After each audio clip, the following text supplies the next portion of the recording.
with J. Scott Nicol. Thank you so much for coming. Oh, thank you, Jen.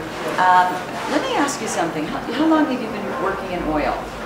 Well, actually, I graduated from Rutgers University and majored in fine art, but when I graduated, I went into commercial art for 30 years. So I just started painting 4 years ago. I've read that about you. Yep. And you studied photography as well. Right, so that's why I have an affinity for photorealism. And I see all of this wonderful work around, and a lot of people say to me, are these photographs? Well, thank you. That means a lot to me. No, they're hand-painted oil on canvas, lots of hours and little brushes. And how about, do you use photography to base your work on? Yes, I'll photograph the images, I'll work on a computer to kind of composite it, and that's why it works real well with commissions.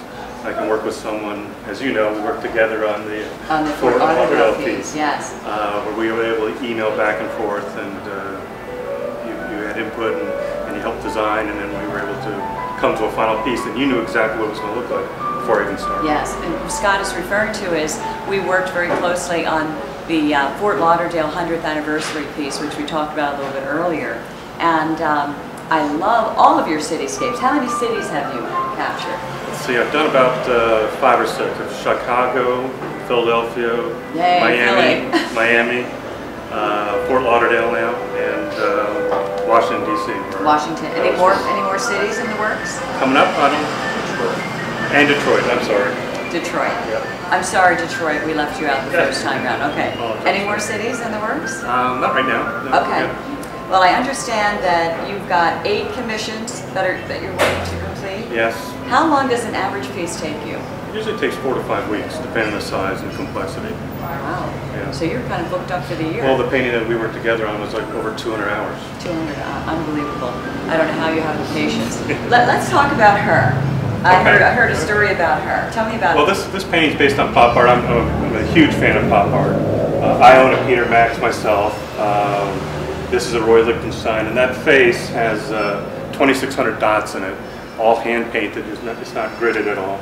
And that took about 7 hours to actually paint the dots. But I'm a big fan of Andy Warhol, and so I created a piece that had Warhol, Lichtenstein as the main pop artist, and then I used Keith Haring, Peter Max as an additional one. Mm-hmm. And interestingly, this mouse, that's Keith Haring. Keith Haring met Andy Warhol, and Keith Haring did that based on Andy Warhol. That's called Andy Mouse. I love that. Yeah, Keith Haring, which was a New York street artist, he idolized Andy Warhol. Once he met him, they became good friends, and Andy Warhol became his mentor. So it was neat to put that piece into paying this homage to him. That's wonderful.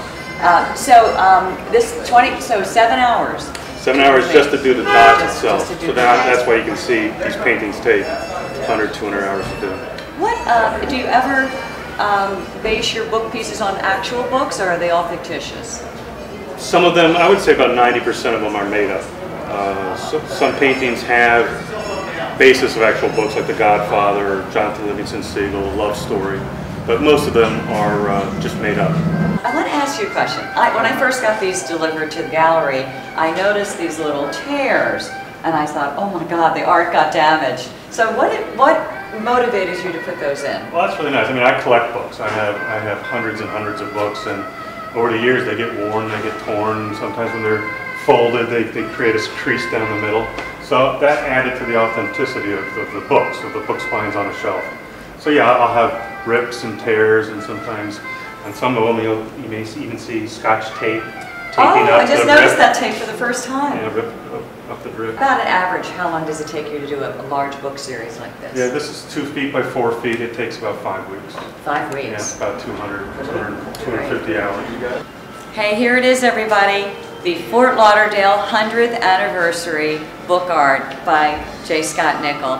And this is the original that we're looking at, correct? Correct, that's it. And 220 hours. Was this the record? Yep, this is the most complicated one I've done. Fort Lauderdale is a complicated city, and this was a complicated piece of art. Tell us about some of the elements that were challenging for you when you painted this.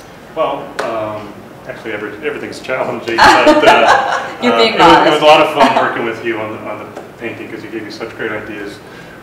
We worked really well together, you know, by email. You're just saying that. No, but it was a lot of fun. So, you know, the detail in the boats and the hotels a lot.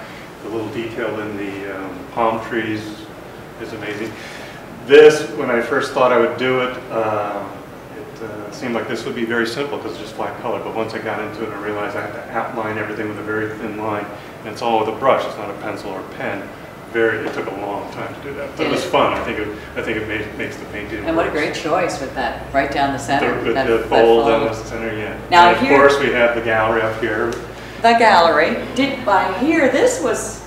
Yeah, the railing on the hotels took a long time because again, it has to be exact same width, exact same space apart, and when it's messed up, I have to go back in with turpentine, take it out, and try it again. So it's hours and hours until it gets it right. Unbelievable. Well, you'll be able to see the original of the Fort Lauderdale 100th Anniversary book art piece here at the gallery, as well as some of Mr. Nicol's limited editions. So if you would like to take a little keepsake with you of Fort Lauderdale, or you live here, you're a local, just come on by. We have this is the larger size, and I am amazed at the integrity, how close. The quality is really good. Yeah. Yeah, these are Giglet prints that have archival inks in the last hundreds of years. They're really, really well done.